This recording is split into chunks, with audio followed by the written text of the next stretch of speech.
আমি কয়েকটা দেখাই দিই। এটাও 3500, একটা ডিজাইন, এটাও 3500 টাকা। হোয়াটসঅ্যাপের মধ্যে ছবি চাইলে আপনাকে এগুলো সেট আপগুলো আমি ছবি পাঠিয়ে দেবো একবারে। তো একটা ডিজাইন আছে, এটাও 10 পিস, মাত্র 3500। এটাও মাত্র 3500। এটার দাম যদি 10 পিস 3500 হয়, তাহলে 350 টাকা করে পার পিস হয়। 350 ইন্টু আপনার কত পিস লাগবে? 8 পিস 8 হইলে পিস হইলে 8 পিসের হিসাবে বের বের হয়ে হয়ে যাবে। যাবে। জি। বাহ! তো এটা নিতে পারবেন। এখন আমি একটু তার চেয়ে হাই কোয়ালিটি দেখাই দিচ্ছি, কারণ সবাই তো 3500 টাকা দামের নিবে না, যে ভাই আমার হ্যাঁ, একটু দামি দরকার। তাদের হ্যাঁ। জন্য যে এই কাভারগুলা খুবই চমৎকার।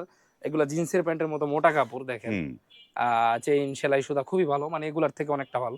হুম, এগুলো হচ্ছে 580 টাকা পিস, 5800 টাকা সেট। এইখানে ভাই 3D কিছু আছে, এগুলো চমৎকার চলতেছে আমাদের, খুবই সুন্দর চলতেছে।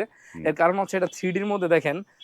আমি অনেক আগে থেকেই বলতেছি 3D এর মধ্যে দুইটা কোয়ালিটি। হুম। এই 3D গুলা হচ্ছে পলিস্টার জাতীয়। এই যে একটা 3D, এগুলো মাত্র 250 টাকা পিস, এগুলো পলিস্টার জাতীয়। এই 3Dটা হচ্ছে আপনি যখন হ্যান্ড ফিল করবেন, দেখেন ভাই, যখন হাতটা আপনি এইভাবে দিবেন, তখন আপনার মানে হাতে মনে হবে যে একটু কম্বল কম্বল ফেলে